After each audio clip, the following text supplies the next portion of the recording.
Hey everyone, welcome back to all my listeners. This is episode 17 in season 13. Today is Wednesday, December 25th, 2024. My name is Sonal Patel, and this is the Paint the Medical Picture podcast series. That's right, you guys. Merry Christmas to everybody. Today is Christmas Day when this episode drops. Now, you know, it also is the last Wednesday of the month of December, the last Wednesday of 2024. That's right. When you hear my voice again next, it's going to be in 2025. All right, you guys, now let's go ahead and get into today's episode. So it's the last Wednesday of the month, and you know it's going to feature my Newsworthy fraud, waste, and abuse highlights for the month of December. And of course, I'm going to be spotlighting some of those from the month's criminal and civil enforcement cases that I find newsworthy. And in my trusty tip, I shine a spotlight on the latest compliance guidance that was issued for nursing facilities. And I'm going to go ahead and close out and round out today's episode with another remarkable quote on insights and wisdom by Charles Dickens. Today's episode is sponsored by HCPro. HCPro is a leader in healthcare compliance and mid-revenue cycle training, offering solutions that enhance organizational performance through education, credentialing, and professional development. With over 30 years of experience, HCPro is the trusted education partner of the nation's leading health systems, top post-acute care facilities, critical access hospitals, regional health clinics, revenue cycle management, and healthcare BPO organizations. HCPro understands mid-revenue cycle training challenges and is committed to helping healthcare organizations fortify their teams to drive alignment, efficiency, compliance, and stronger reimbursements. HCPro's subject matter expertise includes CDI, coding, Medicare, revenue integrity, and compliance. HCPro's enterprise-wide solutions include all-inclusive instructor-led training. You can train your entire team all at once at your preferred location or virtually. Specialty-focused online learning with over 800 courses are readily available, and you will find exactly what you need, plus a whole lot more. Fast-paced boot camps. These are designed to provide the maximum amount of training in the shortest time frame. These boot camps are offered in person and live virtually. And HCPro's flagship enterprise solution called Patel is healthcare's premier all-inclusive enterprise-wide training and professional development solution. It is designed to drive top financial performance and compliance throughout the mid-revenue cycle.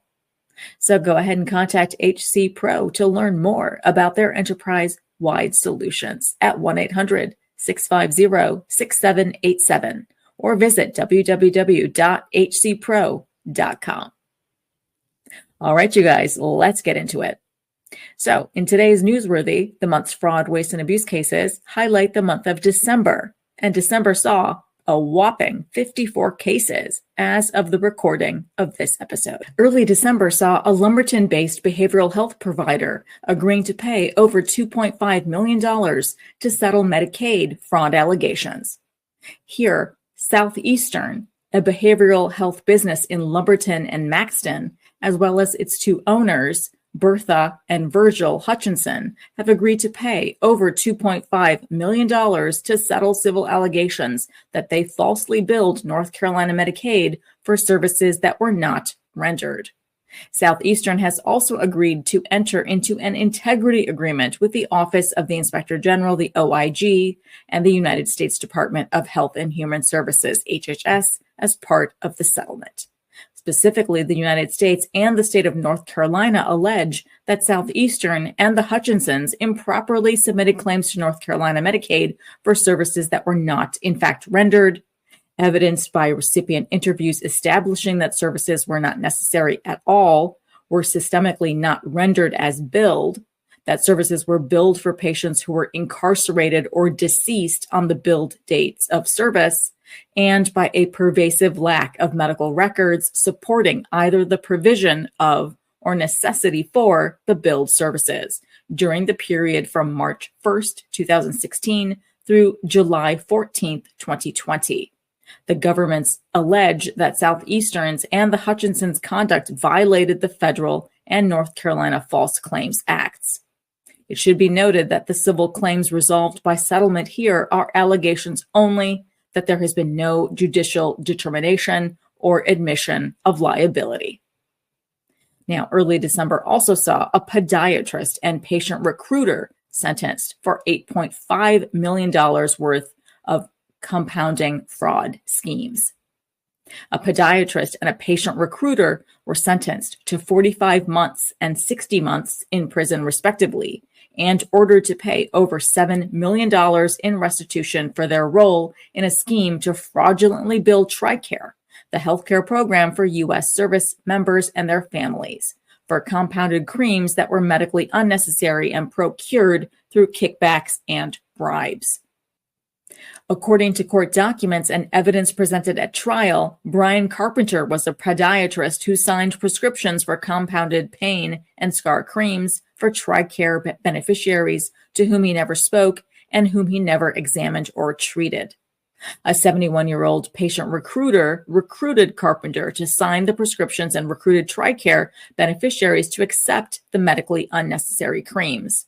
From November 2014 to January of 2017, Carpenter, the patient recruiter, and others caused the Fort Worth-based pharmacy involved in the conspiracy to fraudulently bill TRICARE approximately $8.5 million for these creams. Evidence at trial included so-called standing orders signed by Carpenter that were backdated so the pharmacy could change prescriptions after the fact to maximize TRICARE reimbursement. The prescriptions that Carpenter signed and maintained in his office authorized unlimited refills and listed fake addresses for beneficiaries. In April 2023, a jury in the Northern District of Texas convicted both Carpenter and the patient recruiter to 1 count of conspiracy to commit healthcare fraud and 6 counts of healthcare fraud. Early December also saw a case where $2 million resolves kickback allegations relating to a Denver neuromonitoring company. The U.S. Attorney's Office for the District of Colorado announced that Denver-based Assure Holdings Corporation and its subsidiary Assure Neuromonitoring LLC, together called Assure. Assure's founder, a man named Mr. Parsons, a Denver-based neurosurgeon, another man named Dr. Kimball, and California businessman named Mr. McAlpin, have entered into settlements totaling more than $2 million to resolve allegations that they violated the False Claims Act by arranging kickbacks for neuromonitoring services. The anti-kickback statute prohibits knowingly offering, paying, soliciting, or receiving remuneration to induce referrals or orders for items or services covered by Medicare, Medicaid, TRICARE, and other federally funded healthcare programs. The anti-kickback statute is intended to ensure that medical providers' judgments are not compromised by improper financial incentives and are instead based on the best interests of their patients. Claims to federally funded healthcare programs that include items or services resulting from a violation of the anti-kickback statute also violate the False Claims Act, which prohibits submitting false or fraudulent claims for payment to the federal government. The civil settlements resolve allegations relating to intraoperative neuromonitoring services. Intraoperative neuromonitoring uses electrodes to monitor a patient's nervous system during surgery. Typically, a technician is present in the surgical suite, and they place electrodes before surgery, and then an oversight physician located elsewhere remotely monitors the data output while the surgeon is operating on the patient. The United States alleges that Assure paid illegal remuneration to surgeons through joint venture companies to induce those surgeons to order intraoperative neuromonitoring services from Assure. In Dr. Kimball's case, the alleged kickbacks were routed to Dr. Kimball through a complex web of transfers. At Dr. Kimball's request, Mr. McAlpin, a friend of Dr. Kimball, formed a company that entered into a joint venture with Assure's founder, Mr. Parsons. That joint venture was known as Englewood Professional Reading, LLC. Through a series of transactions, a portion of the payments received by Englewood Professional Reading for oversight physician claims were routed back to Dr. Kimball. The United States alleges that these kickbacks resulted in claims paid for by federally funded healthcare programs. When Dr. Kimball ordered intraoperative neuromonitoring services through Assure, Assure caused claims to be submitted by a third-party billing company on Englewood Professional Reading's behalf to the patient's insurer for payment of the oversight physician's monitoring services. Sometimes these claims for payment were submitted to Medicare Advantage organizations responsible for providing coverage for Medicare beneficiaries. Other times, oversight physicians arranged by Assure submitted their own claims directly to Medicare or Colorado Medicaid for services provided to Medicare and Medicaid beneficiaries. As a part of the civil settlements, Assure has agreed to pay $1.8 million. Dr. Kimball has agreed to pay $650,000. Mr. Parsons has agreed to pay $225,000, and Mr. McAlpin has paid $125,000. Mr. Parsons' settlement amount is based on his financial condition and limited ability to pay. The settlements also resolve allegations brought under the QI-TAM provisions of the False Claims Act. Under those provisions, a private party can file an action on behalf of the United States and receive a portion of the recovery. The relator in this case will receive 18% of the proceeds from the settlements. The claims resolved by these settlements are allegations only. There has been no determination of liability. Now, early December also saw one of my favorites that I've been highlighting for years on the podcast. A neurologist pays nearly $1 million to settle false billing allegations for electroacupuncture devices. A Pearland, Texas man has agreed to pay just under $1 million to resolve allegations that he submitted false claims for the surgical implantation of neurostimulator electrodes. The man is a neurologist and pain medicine doctor who practices in Houston. Now, Bassem Hamid, MD, is an entity that he used to conduct his medical practice. From August 27th of 2019 to October 3rd, 2022, he billed Medicare for the surgical implantation of neurostimulator electrodes. These are the invasive procedures usually requiring the use of an operating room. As a result, Medicare pays thousands of dollars per procedure. However, neither the doctor nor his staff performed these surgical procedures according to the allegations. Instead, patients allegedly received devices used for electroacupuncture, which only involve inserting monofilament wire a few millimeters deep into the patient's ears and taping the neurostimulator behind the ear with an adhesive. All device placements took place in his clinic, not in a hospital, nor in a surgical center, and no incisions were made on patients according to the allegations. Many patients claimed the adhesive came loose and the device fell off on its own accord within a few days. The claims resolved by this settlement are allegations only, and there has been no determination of liability. And finally, I wanted to go over a huge case, in my opinion.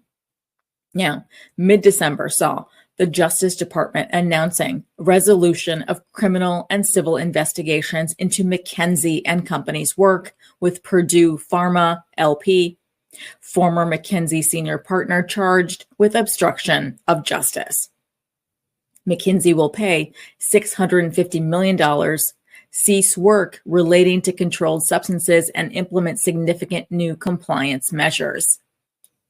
McKinsey & Company, Inc., I'm going to call them McKinsey here, is a global management consulting firm based in New York, and they've agreed to pay $650 million to resolve a criminal and civil investigation into the firm's consulting work with opioids manufacturer Purdue Pharma, LP. Purdue. The resolution pertains to McKinsey's advice to Purdue concerning the sales and marketing of Purdue's extended-release opioid drug, OxyContin, including a 2013 engagement in which McKinsey advised on steps to turbocharge sales of OxyContin. Now, this is the first time a management consulting firm has been held criminally responsible for advice resulting in the commission of a crime by a client, and reflects the Justice Department's ongoing efforts to hold actors accountable for their roles in the opioid crisis. The resolution is also the largest civil recovery for such conduct. Additionally, a former McKinsey senior partner who worked on Purdue matters has been charged with obstruction of justice in federal court in Virginia. He is Martin Elling, a U.S. citizen currently residing in Bangkok, Thailand, and has been charged with one count of knowingly destroying records, documents, and tangible objects with the intent to impede, obstruct, and influence the investigation and proper administration of a matter within the jurisdiction of the Justice Department. Elling has agreed to plead guilty and is expected to appear in federal court in Abingdon, Virginia, to enter his plea and for sentencing at later dates. As part of the government's resolution with McKinsey, the company has entered into a 5-year deferred prosecution agreement, a DPA, Part 1 and Part 2, in connection with a criminal information filed in the U.S. District Court for the Western District of Virginia against McKinsey's U.S. subsidiary called McKinsey U.S. here.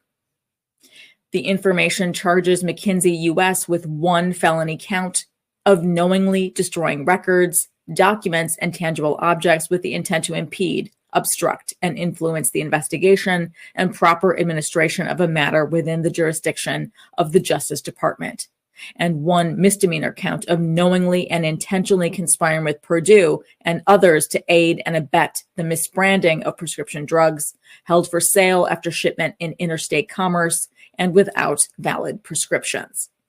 McKinsey has agreed to pay a penalty of over $231 million, a forfeiture amount of over $93 million, reflecting all money it was paid by Purdue from 2004 to 2019, as well as a payment of $2 million to the Virginia Medicaid Fraud Control Unit to resolve these criminal allegations. McKinsey also has entered into a civil settlement agreement in which it will pay over $323 million to resolve its liability under the False Claims Act for allegedly providing advice to Purdue Pharma that caused the submission of false and fraudulent claims to federal healthcare programs for medically unnecessary prescriptions of OxyContin, as well as allegedly failing to disclose to the U.S. Food and Drug Administration, the FDA, their conflicts of interest arising from McKinsey U.S.'s concurrent work for Purdue and the FDA. This brings the total payments under the global resolution to $650 million. The filing includes a 71-page agreed statement of facts, which provides a detailed account of McKinsey's work with Purdue relating to OxyContin. As part of the resolution, McKinsey has agreed to implement a significant compliance program, including a system of policies and procedures designed to identify and assess high-risk client engagements. As part of this compliance program, McKinsey will implement new document retention procedures and training for all partners, officers, and employees who provide or implement advice to clients. This compliance program is in addition to the provisions negotiated between McKinsey and the department in a concurrent resolution. McKinsey has also agreed that it will not do any work related to the marketing, sales, promotion, or distribution of controlled substances during the 5-year term of the DPA. The resolution requires McKinsey's managing partner to certify on an annual basis the firm's compliance with its obligations under the DPA and federal law.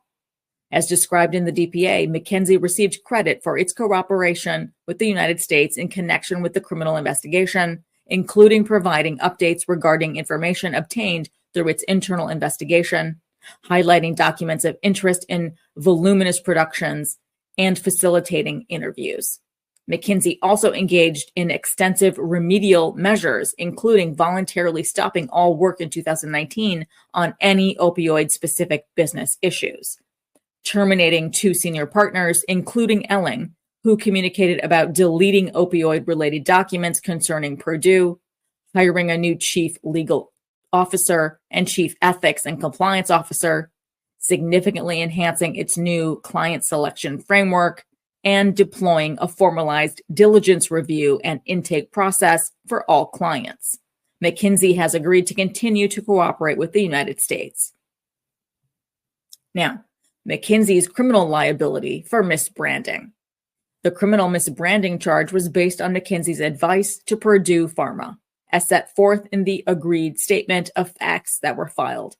Between 2004 and 2019, McKinsey contracted with Purdue on 75 different engagements in the United States. In 2007, a Purdue affiliate pleaded guilty to misbranding OxyContin from 1996 through 2001 by falsely marketing it as less addictive, less subject to abuse and diversion, and less likely to cause dependence and withdrawal than any other pain medications. And Purdue entered into a 5-year corporate integrity agreement, a CIA, with the HHS OIG. After the 2007 guilty plea, McKinsey partners maintained close contact with Purdue, and in 2009 worked with Purdue to enhance, quote, brand loyalty for OxyContin and protect market share. In 2010, McKinsey worked with Purdue to obtain FDA approval for a version of OxyContin that was reformulated with abuse deterrent properties. Following the introduction of this reformulated OxyContin in August of 2010, OxyContin sales immediately began to decline. Purdue studied the drivers for this decline and attributed it in large part to a drop in prescriptions for individuals abusing OxyContin and increases in regulatory safeguards intended to hinder medically unnecessary prescribing of OxyContin. In May 2013, Purdue retained McKinsey to conduct a rapid assessment of the underlying drivers of OxyContin performance, identify key opportunities to increase near-term OxyContin revenue, and develop plans to capture priority opportunities. This 2013 effort was called Evolve to Excellence, or E2E, and included McKinsey advising Purdue on how to, quote, turbocharge the sales pipeline for OxyContin by, among other strategies, intensifying marketing to high-value prescribers. Included prescribers who were writing opioid prescriptions for uses that were unsafe, ineffective, and medically unnecessary.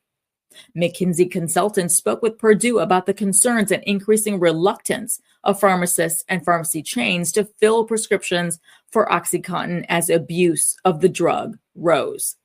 McKinsey consultants also went on several ride-alongs with Purdue sales representatives in the field as these sales representatives called on prescribers and pharmacists.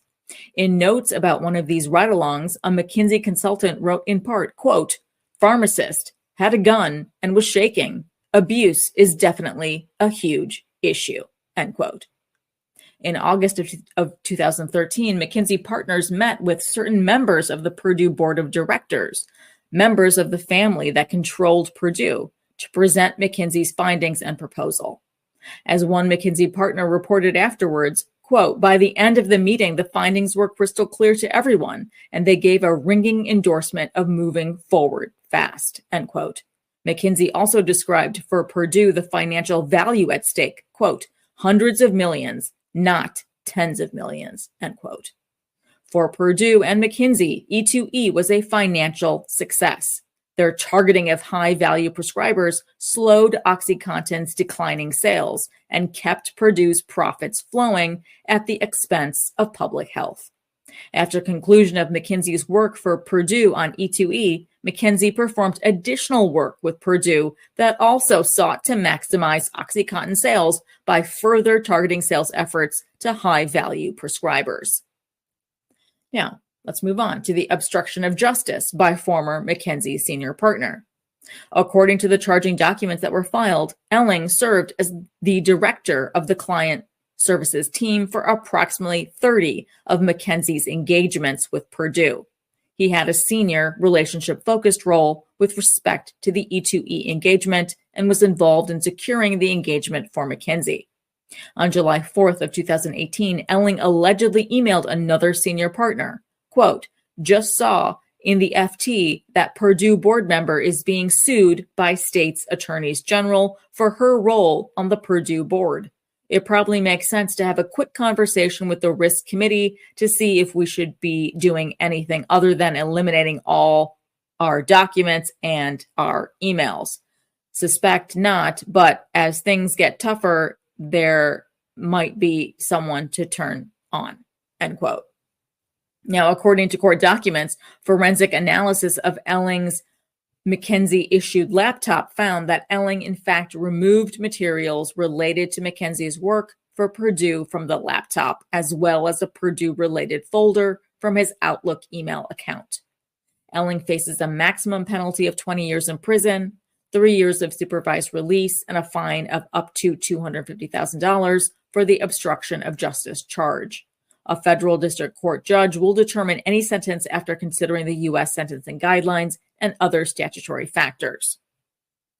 And under the False Claims to Federal Healthcare Programs, the Department's Civil False Claims Act settlement resolves allegations that from 2013 to 2014, McKinsey's U.S., by advising Purdue to turbocharge OxyContin marketing to high-value prescribers, some of whom were already prescribing very large quantities of OxyContin as a means to increase OxyContin sales, and despite its awareness of the opioid crisis, thereby knowingly caused false and fraudulent claims for OxyContin to be submitted to Medicare, Medicaid, TRICARE, the Federal Employees Health Benefit Program, and the Veterans Health Administration.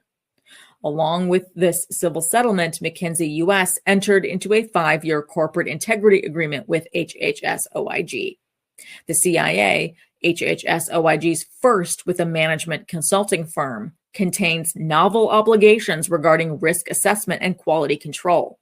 First, the CIA requires McKinsey's compliance committee to establish a robust risk evaluation process, evaluating engagement risks, and providing quality oversight for certain client deliverables.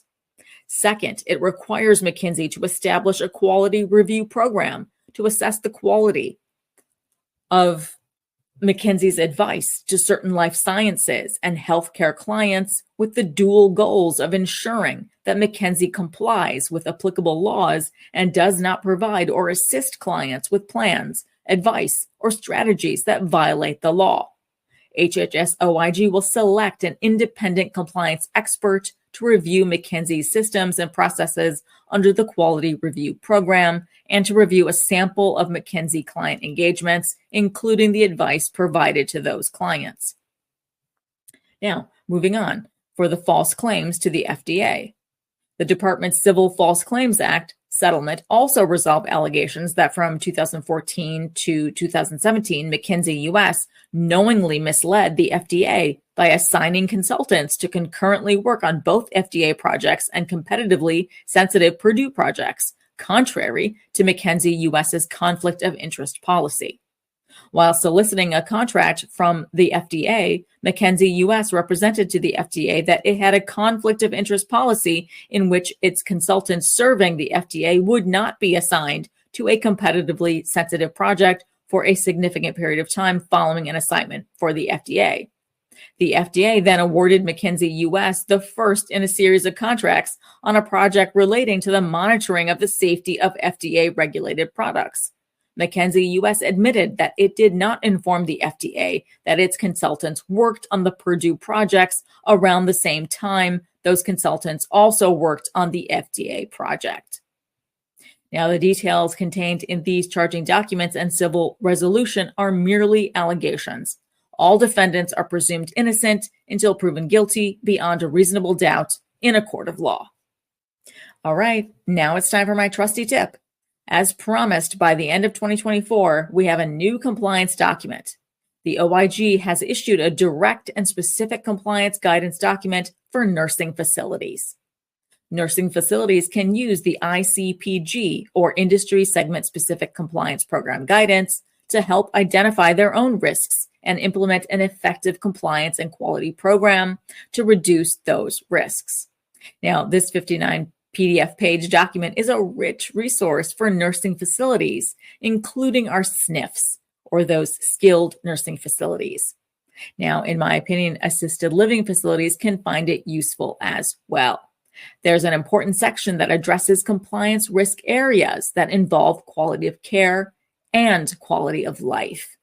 And it involves staffing levels, shortages, and competencies, appropriate resident care plans and resident activities, challenges due to demographic changes in the resident profile, higher resident acuity levels and behavioral health issues, medication management, appropriate use of medications, and resident safety.